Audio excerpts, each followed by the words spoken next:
오늘 우리에게 주시는 하나님의 말씀 함께 보시겠습니다. 우리 역대상 말씀의 오늘 마지막 단락을 함께 보십니다.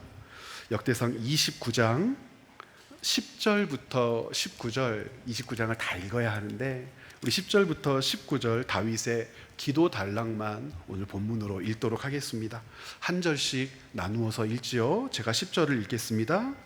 다윗이 온 회중 앞에서 여호와를 송축하여 이르되 우리 조상 이스라엘의 하나님 여호와여, 주는 영원부터 영원까지 송축을 받으시옵소서.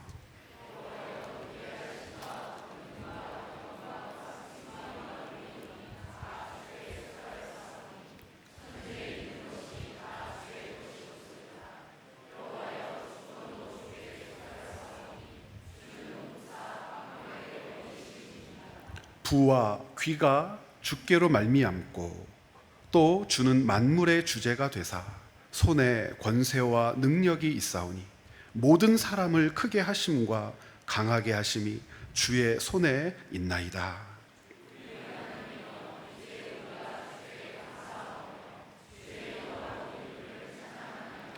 나와 내 백성이 무엇이기에 이처럼 즐거운 마음으로 드릴 힘이 있었나이까? 모든 것이 주께로 말미암았사오니 우리가 주의 손에서 받은 것으로 주께 드렸을 뿐이니라.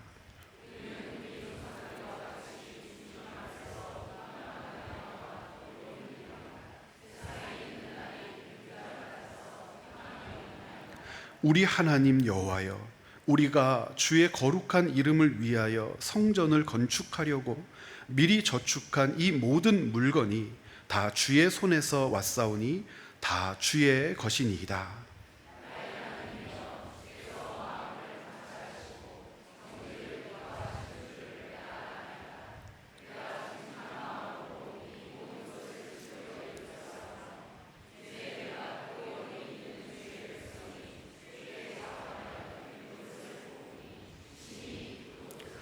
우리 두 절 함께 읽겠습니다.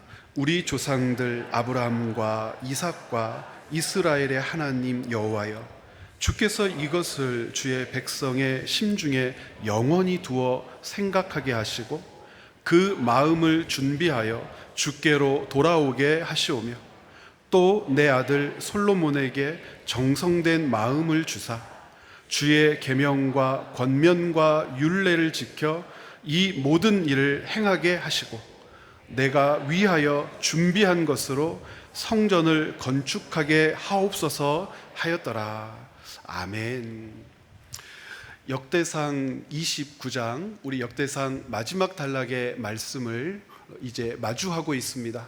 역대상의 마지막은 다윗이 성전 건축을 준비하고 그 건축에 건축자로서 참여하는 것이 아니라 건축의 주체가 솔로몬임을 인정하고 솔로몬에게 그 권한을 위임하는 장면으로 역대상 말씀이 마무리되게 됩니다. 그런데 이 역대상 말씀의 오늘 마무리되는 부분을 읽으면서 우리가 여러 가지 것들을 생각하게 되죠. 다윗이 건축을 하는 주체가 되지 못하고 그의 아들 솔로몬이 건축의 주체가 되는 이 모양 참 아름답지 않습니까? 그런데 여러분, 정말 아름답기만 합니까? 우린 역대상을 꼼꼼히 읽어가면서 역대상이 품고 있었던 다윗에 대한 이야기들을 하나, 둘, 셋 살폈던 6월 한 달을 보냈습니다. 다윗은 어떤 왕이었습니까? 정말 하나님만 신뢰하고 하나님께 붙들려서 하나님이 주신 통치권을 힘있고 능력있게 발휘했던 그런 왕 맞습니까? 역대상을 겉핥기로만 읽으면 그렇게 보입니다. 역대상에서는 다윗의 허물을 들춰내지를 않아요. 다윗이 무엇을 잘못했는지 요목조목 따지지를 않습니다. 다윗의 말의 실수들을 우리에게 보여주지도 않고 다윗이 했던 결정 중에 이 결정 때문에 하나님이 힘드셨노라고 분명하게 우리에게 밝히지를 않습니다. 딱 한 대목에서 확인할 뿐이죠. 우리가 지난주에 함께 읽고 고민했었던 역대상 21장 인구를 계수했던 장면이요. 여러분, 역대상을 읽으면서 우리는 다윗이 감추었던 모습을 역대상 말씀이 감추었다고 오해할 수 있는데, 역대상 말씀은 감추지를 않았죠. 다 드러내고 있습니다. 다윗에게는 어떤 일이 있었죠? 왕권을 강화하고 종교적인 권위, 정통성을 부여잡기 위해서 몇 번 기름 부음을 받았어요? 3번이나 기름 부음을 받았어요. 상식적으로 하나님께서 한 번 기름 부음을 받아서 사무엘을 보내서 하나님께서 사울 다음에 너를 왕으로 세웠다 하면 끝이지, 다윗이 그것을 믿고 붙들고 살았지, 우리가 쉽게 그렇게 생각할 수 있지만 그렇게 하지를 않았다니까요. 1번, 2번, 3번 자기 동족에게 인정받기 위해서, 그리고 나머지 지파들에게 인정받기 위해서 종교적으로, 정치적으로, 그리고 군사적으로 확고한 정통성을 갖기 위해서 다윗은 3번이나 기름 부음을 받습니다. 여기서 멈추지 않지요. 다시 했던 일은 기름 부음 받은 일만 있지 않습니다. 언약궤를 옮기는 것은 어떻습니까? 다윗과 같은 위대한 왕이라면 한 번에 단번에 끝냈을 것 같은데, 역대상을 통해서도 확인하고 열왕기 말씀을 통해서도 확인하는 것, 사무엘하 말씀을 통해서도 확인하는 것처럼 2번을 시도하지 않습니까? 왜 2번을 시도해요? 왜 다시 시도해요? 다른 데 있지 않아요. 첫 번째, 실패했기 때문이에요. 왜 실패했지요? 하나님에 대한 오해 때문이었습니다. 다른 신들처럼 하나님을 오해했지요. 다른 신들처럼 하나님을 오해했다는 것은 무슨 뜻일까요? 사람에 의하여 움직이는 신, 사람의 필요를 위하여 찾고 구하는 신. 세상의 모든 신들은 그렇습니다. 소원이 있고 기대가 있고 바라는 것이 있으면 재물을 잔뜩 갖다 바치거나 무언가 헌신하거나 무언가 신이 들어주지 않고는 배길 수 없는 어떤 최선을 다하는 것으로 신의 마음도 사고 신의 은혜도 누리고 그렇게 하는 것이 세상 종교들이었는데, 다윗에게서 그런 모습들이 발견된다니까요. 언약궤를 자기가 주도적으로 옮기려고 했어요. 그런데 하나님은 세상 신들과 같은 분이 아니죠. 하나님이 주도하십니다.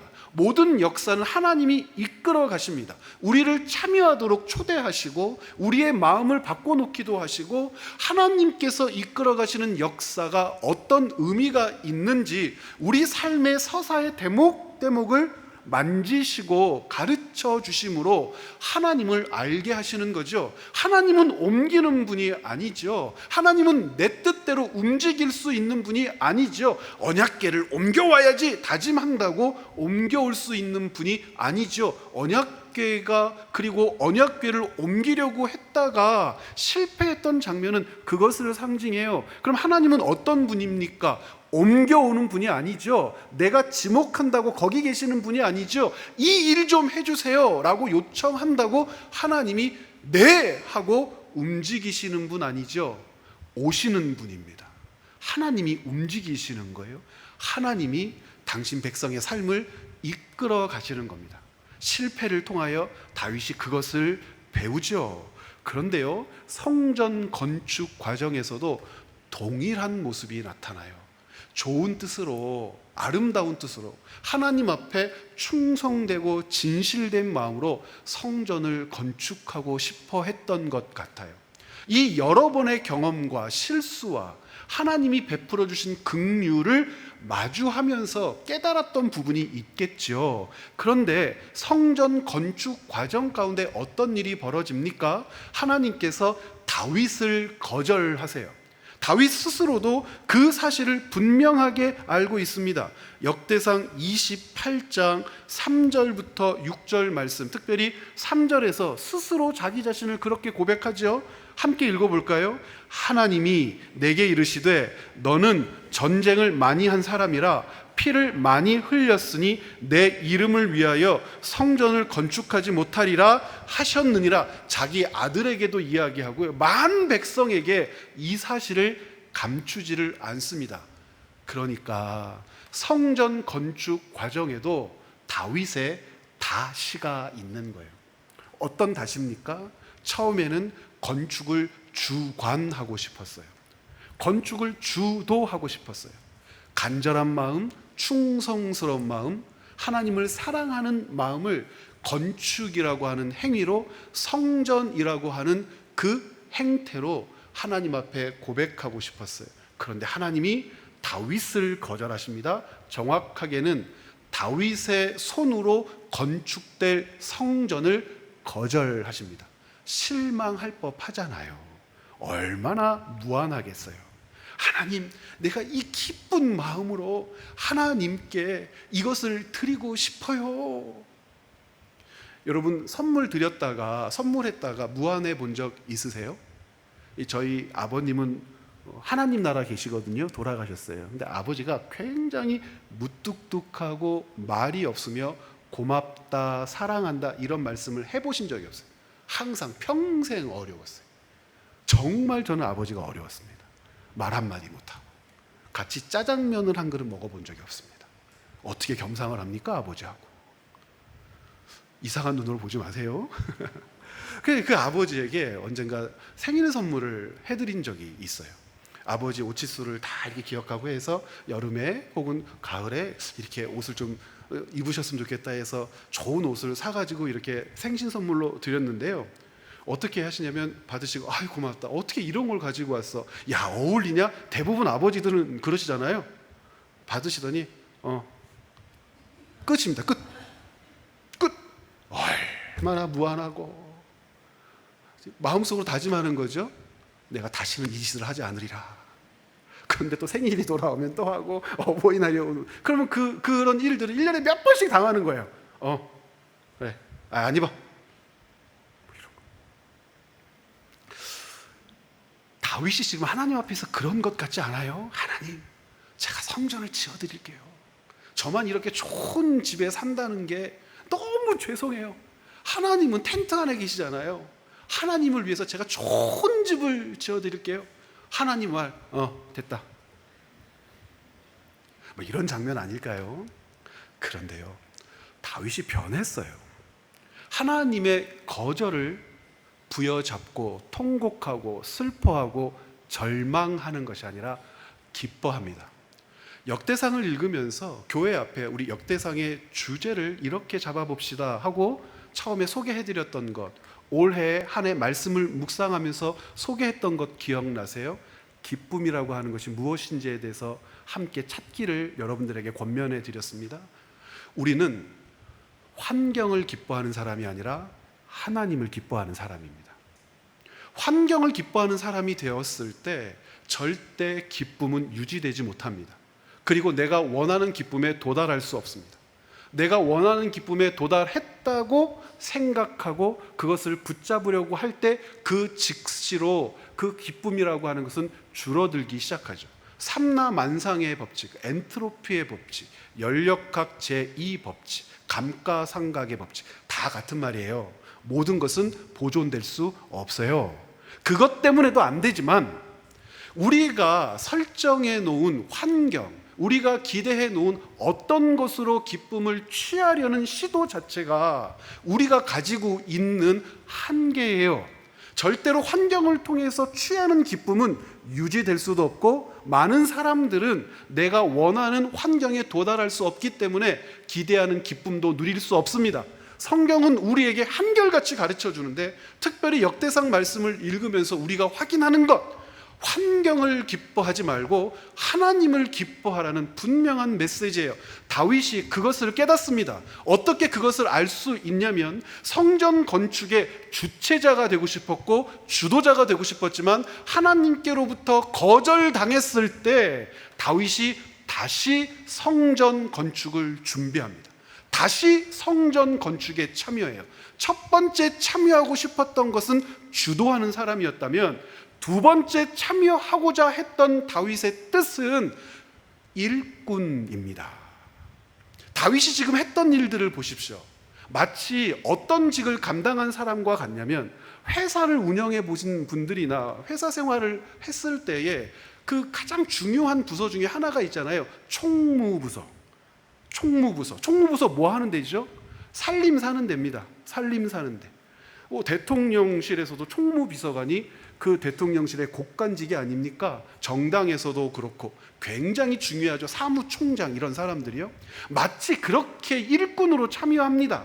얼만큼 벽돌이 필요한지 계산하고 얼만큼 놋이 필요한지 금이 필요한지 어떤 재료가 필요한지 낱낱이 살피고 모으고 쌓고 준비하고 마치 회사의 총무과장처럼 열심히 땀 흘려서 일해요. 일꾼으로 참여합니다. 일꾼으로 참여해서 그 일을 감당하지요. 여러분, 어떤 기술을 가지고 일꾼으로 참여한다는 것은 어떤 특징이 있죠? 어떤 건물이 세워질 때마다 그 필요한 인력들이 있죠. 벽돌을 쌓는 조족공, 벽돌을 쌓고 나면 더 이상 안 해요. 미장을 하는 사람들, 미장하고 나면 더 이상 안 해요. 전기 기술자들, 그리고 인테리어 하는 사람들, 그리고 상수도와 하수도를 연결하고 물을 보내고 받아들이는 그 모든 연결하는 사람들, 다 그 일만 하면 끝나는 거예요. 다윗은 그런 사람들처럼 일꾼으로 참여하는 거예요. 다시 성전을 위하여라고 다윗이 고백하며 함께 했을 때 다윗은 일꾼입니다. 이런 말씀 하시는 분들이 있어요. 일꾼들 중에서도 처음부터 끝까지 남아있는 일꾼이 있대요. 잡부가 그렇죠. 잡부. 잡부 해보셨어요? 잡부를 해봐야 이 심정을 아는데, 잡부는요 기술이 없는데요 좋은 게 하나가 있어요. 처음부터 끝까지 있습니다. 전기를 다루는 사람은 전기공사 끝나면 더 이상 안 오거든요. 그런데 잡부는요 매일매일 청소해야 되고요, 매일매일 정리해야 되고요, 매일매일 뭐라도 사부작 할 일이 있어요. 어쩌면 다윗은 그런 일꾼이었는지도 모르겠습니다. 주도권, 모든 주도적인 권한을 누구에게 이양합니까? 아들에게 이양하는 거죠. 이 모습을 통해서 다윗의 고백을 한번 확인해 보죠. 28장 10절부터 11절 말씀입니다. 우리 같이 한번 읽어볼까요? 그런즉 이제 너는 삼갈지어다. 여호와께서 너를 택하여 성전의 건물을 건축하게 하셨으니 힘써 행할. 다윗이 성전의 복도와 그 집들과 그 곳간과 다락과 골방과 속죄소의 설계도를 그의 아들 솔로몬에게 주었다. 모든 것을 이제 위임했다 하면서 다윗이 자기 역할을 마무리를 합니다. 이 장면은 그래서 단순한 위임이 아니죠. 다윗에게 있었던 다시의 역사가 마무리되는 장면입니다. 처음 성전을 건축하는 주도적인 역할을 감당하려고 했지만 하나님이 거절하세요. 그래도 절망하지 않는 것은 하나님의 마음과 뜻, 내가 거기에 참여하는 존재라고 하는 것을 다윗이 깨달았기 때문이죠. 하나님께서 자기에게 기회를 주시고 자리를 주시는 그 다시의 기회를 붙잡았을 때 다윗은 철저하게 순종합니다. 하나님의 뜻이 어디에 있는지, 방법이 어디에 있는지, 나를 어디까지라고 말씀하시며 제한하시는지 일꾼으로 참여하며 기쁨으로 자기의 직을 위임하면서 역사의 이면으로 사라지게 될 겁니다. 여러분, 이 장면까지만 역대상을 통해서 확인하면 참 편안한 왕조죠. 다윗에게서 솔로몬으로 아름답구나. 이렇게 무리 없이 편안하게 모든 것들이 이양되고 위임되었구나. 여러분, 그런데 실상은 그렇습니까? 이제 지금부터 제 얼굴이 이제 변하기 시작하죠. 위대한 왕, 아름다운 왕, 멋진 왕이라고 생각했는데요, 역대상 28장과 29장은 그래요. 그런데 이 동일한 이야기를 들려주고 있는 열왕기상 1장과 2장을 읽어보면 정말 다른 모습들이 나타납니다. 다윗에게서 솔로몬으로 왕권이 이양되었는데 편안한 과정으로 이양되었다고 이야기를 하지 않습니다. 역대상 말씀을 읽다가 열왕기상 1장 말씀을 읽으면 당혹스럽기까지 합니다. 왜 그러냐면 늙고 추리한 다윗이 등장해요.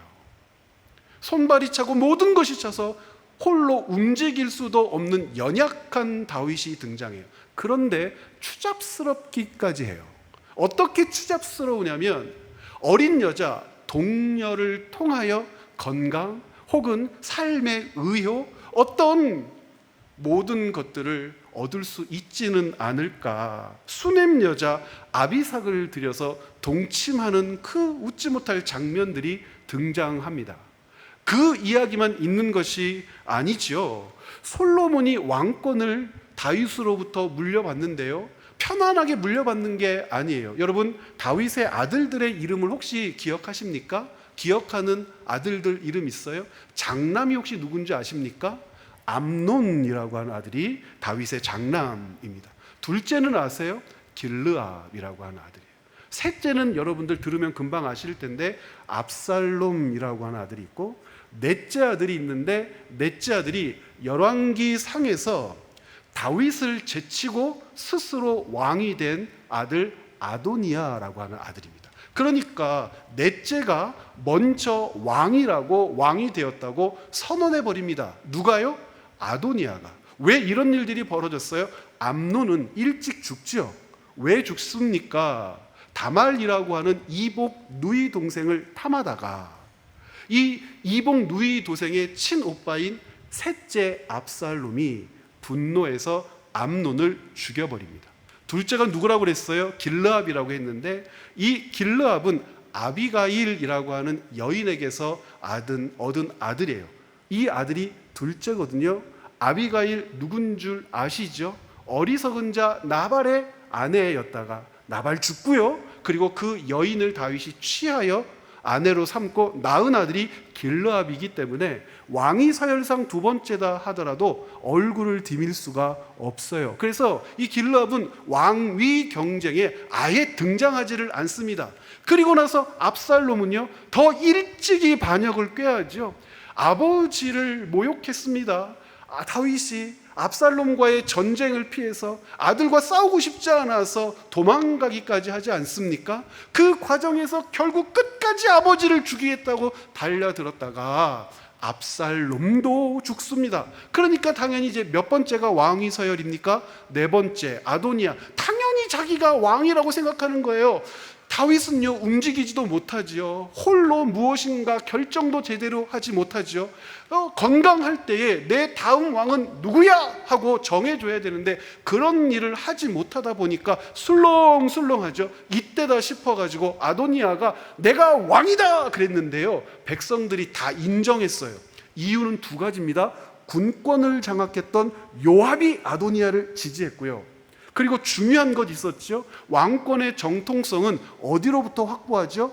종교 세력으로부터 확보하는데, 종교 세력의 수장을 누구라고 그래요? 대제사장이라고 그러는데, 당대의 대제사장이 아비아달이라고 하는 대제사장이 있는데, 아비아달과 요압이 아도니아의 왕위 계승식 때 참여해서 백성들 앞에 인준을 해줘 버려요. 그러니까 다윗이 살아있는데 아들 아도니아가 왕인 거예요. 왕이 두고 지금 몇 마리라고 하면 안 되죠. 몇 명이에요? 2명인 거예요. 그런데도 어찌할 바를 모르고 있을 때, 그런데 아마 다윗이요, 다음 왕권을 솔로몬에게 주겠다고 약속했던 것 같아요. 밧세바와 밀약했던 것 같아요. 그런데 건강이 상하고 힘이 없으니까 솔로몬을 지목하지 않고 있는 틈에 아도니아가 왕이 된 것 같아요. 그러니까 이 밧세바가 가만히 있겠어요? 밧세바와 솔로몬을 지지했던 사람이 있거든요. 선지자예요. 왜냐하면 하나님의 음성으로 그 다음 왕위를 알았던 것 같아요. 나단과 밧세바가 만나요. 그리고 모의합니다. 그리고 이 나단의 이야기 권면을 받들어서 밧세바가 다윗을 찾아가는 장면, 열왕기상 1장 11절에 이렇게 되어 있어요. 나단이 솔로몬의 어머니 밧세바에게 말하여 이르되 학기세 아들 아도니아가 왕이 되었음을 듣지 못하였나이까? 우리 주 다윗은 알지도 못합니다. 그러니 찾아가십시오. 밧세바가 찾아가서 울고 불고 난리를 피우죠. 다윗이 하다못해 마지못 받아 못해 밧세바를 부여잡고 의지해서 솔로몬을 왕으로 세웁니다. 이 장면이 열왕기상 1장 39절에 있어요. 우리 같이 한번 읽어볼까요? 제사장 사독이 성막 가운데서 기름 담은 뿔을 가져다가 솔로몬에게 기름을 부으니 이에 뿔나팔을 불고 모든 백성이 솔로몬 왕은 만세수를 하옵소서 하니라. 그 다음 장면이 어떤 장면이 일어납니까? 형제 간의 살육전이 일어날 수밖에 없지 않겠습니까? 그런데 다윗은 여기에서 그치지 않고 스루야의 아들들, 정적들, 자기에게 모욕을 줬던, 자기 말을 온전히 수종들지 않았다고 판단됐던 스루야의 가문을 멸절시키라고 명령하고 죽습니다. 얼마나 복잡하고 참담한 지경이 다윗 왕가에 있었는지 열왕기상은 숨기지 않아요. 그런데 역대상은 이런 이야기를 하지 않습니다. 그럼 역대상 말씀이 숨길까요? 아니요. 역대상 말씀은 다른 방식으로 다윗 왕조와 솔로몬을 우리로 하여금 조망하게 합니다. 역대상 말씀은 우리가 다 읽지는 않았는데 29장 22절 말씀 보면 이런 구절이 있어요. 여러분 22절 말씀 같이 한번 꼼꼼하게 읽어보죠. 함께 읽습니다. 이날에 무리가 크게 기뻐하여 여호와 앞에서 먹으며 마셨더라. 무리가 다윗의 아들 솔로몬을 다시 왕으로 삼아 기름을 부어 여호와께 돌려 주권자가 되게 하고 사독에게도 기름을 부어 제사장이 되게 하니라. 여러분 주목해야 될 단어가 뭘까요? 다시라는 단어예요. 다시. 무리가 다윗의 아들 솔로몬을 다시 왕으로 삼아 기름을 부었다. 이 다시라고 하는 말은 의역이 아닙니다. 문맥상 필요해서 그냥 껴넣은 그런 글도 아니에요. 분명히 히브리어 단어를 번역한 것인데 히브리어 단어 중에 쉐니라고 하는 단어입니다. 이 쉐니라고 하는 이 단어는 다시라고도 번역할 수 있지만 그 두 번째, 세 번째 뜻이 더 많이 번역돼요. 또라고 하는 뜻도 되고 그냥은 어떻게 많이 쓰냐면 두 번째라는 명시적인 뜻이 있어요. 쉐니, 두 번째. 지금 무슨 말입니까? 솔로몬이 몇 번째 기름 부음을 받았어요? 백성들로 하여금 두 번째 기름 부음을 받았어요. 누구처럼 다시 기름 부음을 받은 거예요? 아버지 다윗처럼. 아버지 다윗도 기름 부음을 받는데 3번 받았다면 솔로몬도 다시 기름 부음을 받은 거예요. 첫 번째 기름 부음은 조금 전에 읽었던 열왕기상 1장 39절에 있는 것처럼 아도니아가 왕이 되었다는 소식을 듣고 급하게 솔로몬에게 기름을 부은 거죠. 그리고 나서 아도니아가 정리된 다음에 다시 백성들이 솔로몬을 데려다가 솔로몬에게 기름을 부은 겁니다. 그러니까 이 솔로몬도 기름 부음을 다시 받은 겁니다. 다윗에게 있었던 다시의 역사가 다시 기름 부음도 다시 언약궤 옮기는 것도 다시 성전 건축도 다시 이 과정을 통해서 환경을 사랑하는 사람이 아니라 환경을 신뢰하는 사람이 아니라 여호와 하나님을 사랑하고 신뢰하는 방법을 인생 여정 전체의 서사를 통하여 아버지가 배웠던 것처럼 놀랍게 솔로몬도 2번 기름 부음 받는 과정을 우리에게 밝히 보여주므로 솔로몬이 걷고 있는 왕으로서의 삶도 다시의 역사가 개입되어 있다는 것을 우리에게 일깨워주고 있는 것이 역대상 말씀이에요. 솔로몬도 다시 기름 부음을 받아요. 그런데 정말 중요한 것은 다시 기름 부음을 받고 백성 모두가 솔로몬을 왕으로 인정한 다음에 역대기의 평가예요. 역대기가 이 다신 기름 부음 받은 장면을 우리에게 읽게 한 다음에 솔로몬의 왕좌, 왕직을 이렇게 평가를 합니다. 역대상 29장 바로 그 밑에 있는 23절 말씀 우리 같이 한번 읽어보겠습니다. 솔로몬이 여호와께서 주신 왕 위에 앉아 아버지 다윗을 이어 왕이 되어 형통하니 온 이스라엘이 그의 명령에 순종하여. 여러분, 다윗을 이어 왕이 되었다라고 하는 문장이 후절이고 전반절에는 뭐라고 되어 있습니까? 여호와께서 주신 왕 위에 앉았다. 그런데 이것을 직역하면, 조금 더 날것으로 성경을 읽으면 어떻게 읽을 수 있냐면 이렇게 번역하는 성경들도 있습니다. 어떻게 읽냐면 여호와의 왕좌에 앉았다. 솔로몬이 여호와의 왕좌에 앉았다. 왕좌, 왕권, 왕직이 누구 거라는 뜻이에요? 솔로몬의 것이 아니라 처음부터 하나님의 것이고 하나님의 왕좌인데 솔로몬이 앉았다. 그러면 다윗은요? 다윗 거였습니까? 자기 거 만들려고 몇 번이나 기름 부음 받았다고요?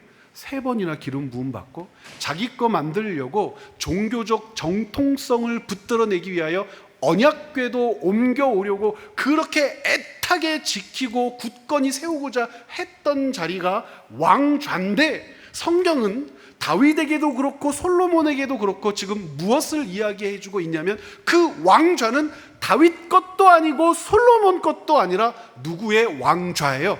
여호와의 왕좌. 여호와의 왕좌를 하나님이 솔로몬으로 하여금 앉게 했다는 뜻이에요. 왜 이 장면과 이 말씀이 중요합니까?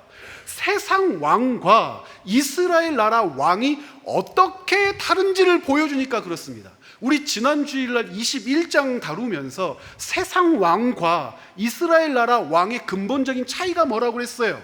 나라를 다스리는 이유, 목적이 다르다고 그랬잖아요. 세상 왕들에게 나라를 통치하고 다스리는 이유, 목적은 뭡니까? 부국강병이에요. 영토를 확장하고 전리품을 취하고 그런 모든 것들로 말미암아 영광을 누리는 것, 권좌를 누리는 것이 세상 왕들이 그 왕좌를 지켜내는 목적이에요. 하나님 나라 백성, 하나님 나라 왕은요, 백성들과 나라를 부국강병으로 이끄는 것이 목적입니까? 아니요. 광야 40년을 통하여 하나님이 가르쳐 주셨어요. 먹이신다, 입히신다, 마시우게 하신다, 보호하신다, 지키신다. 전쟁은 누구에게 속했다고 반복해서 말씀하십니까? 여호와께 속했다고 말씀하시는 거예요. 세상 나라와 하나님의 나라, 이스라엘 나라의 근본적인 차이가 바로 여기에 있단 말입니다. 그러면 이스라엘 나라 육신의 왕, 사람 왕은 누구입니까? 대리 통치자, 위임 받은 자, 누구의 뜻을 전하고 전달하는 자예요? 하나님의 뜻을 전달하는 자, 하나님의 뜻을 보여주는 자. 그래서 백성들은 눈에 보이지 않는 하나님을 2가지를 통해서 봅니다. 첫 번째는 성전의 임재를 통하여 하나님을 보고, 2번째는 통치자 왕을 통하여 눈에 보이지 않는 하나님, 볼 수 없는 하나님을 보는 거예요. 그러니까 왕이라고 하는 존재는 보이지 않는 하나님을 백성들에게 보여주는 존재예요. 하나님은 이런 분입니다, 여러분. 그 이상, 그 이하도 아니에요. 지금 하나님께서 솔로몬에게, 그리고 백성들에게, 지금 우리들에게 이 사실을 가르쳐 주고 계시죠.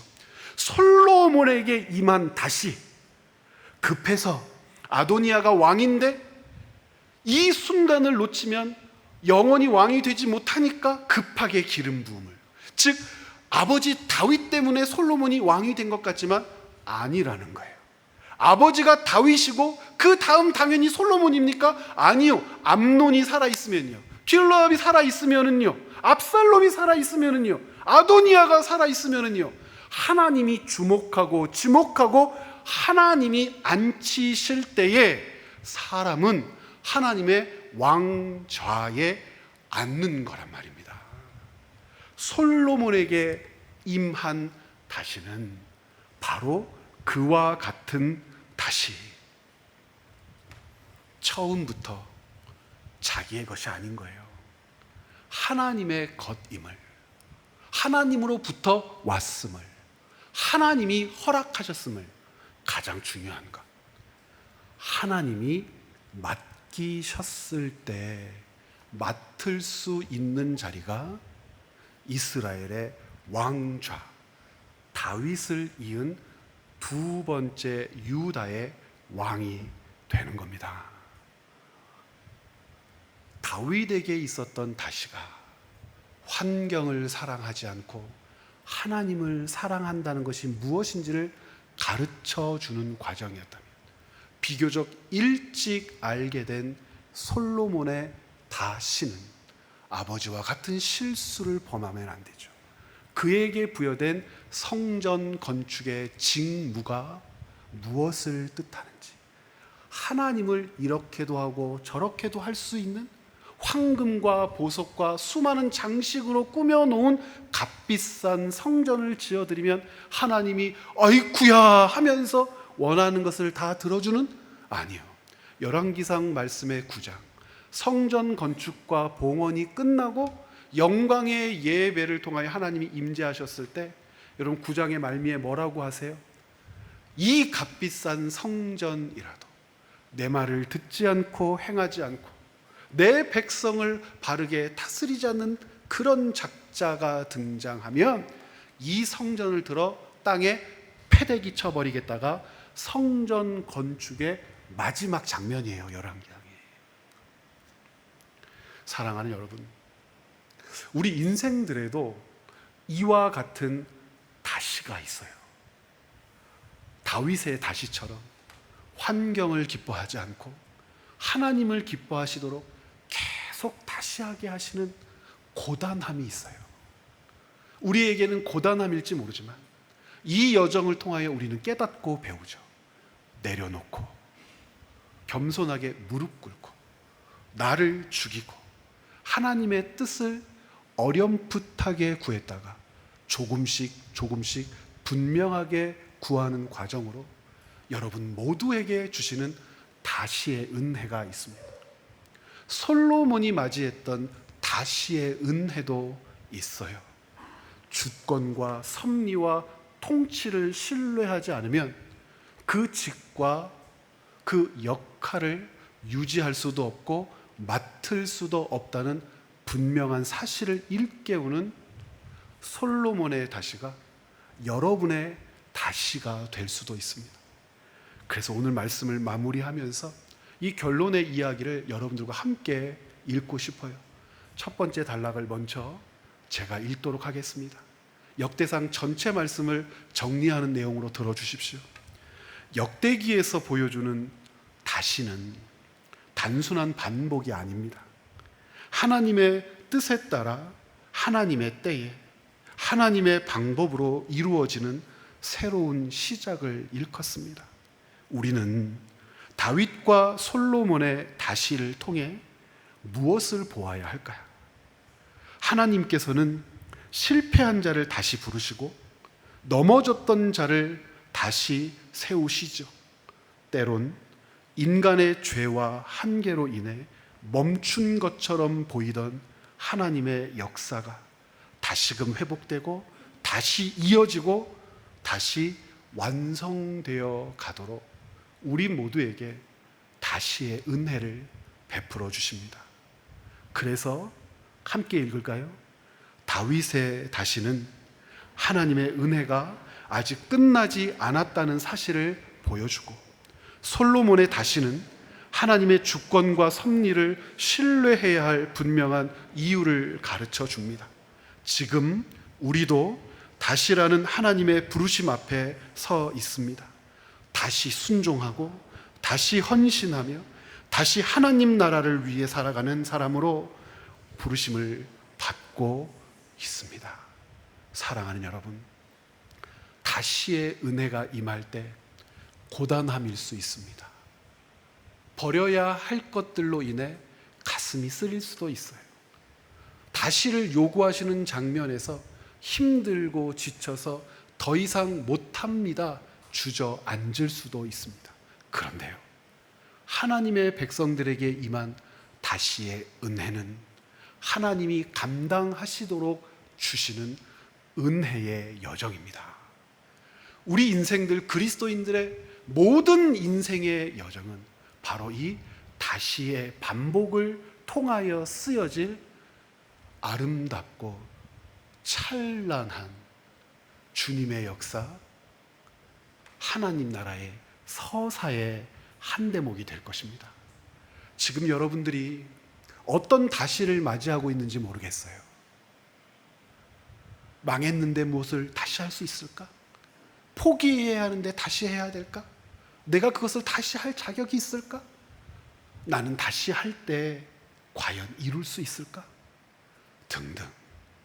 그런데 여러분, 주님께서 주시는 다시라면 그것을 감당하는 것은 내가 아니라 우리를 붙들며 우리를 위하여 우리에게 그 소임을 맡겨주신 하나님이 우리의 다시를 감당하도록 우리를 지키시고 이끌어 가실 줄 믿습니다. 여러분의 다시를 축복합니다. 우리 옆에 앞뒤 좌우에 있는 분들을 축복했으면 좋겠습니다. 당신의 다시를 응원합니다. 여러분, 제가 당신의 그랬다고 아무에게나 어리신 분이 당신의 그러면 여러분들 모두의 다시를 응원합니다. 함께 기도하시겠습니다.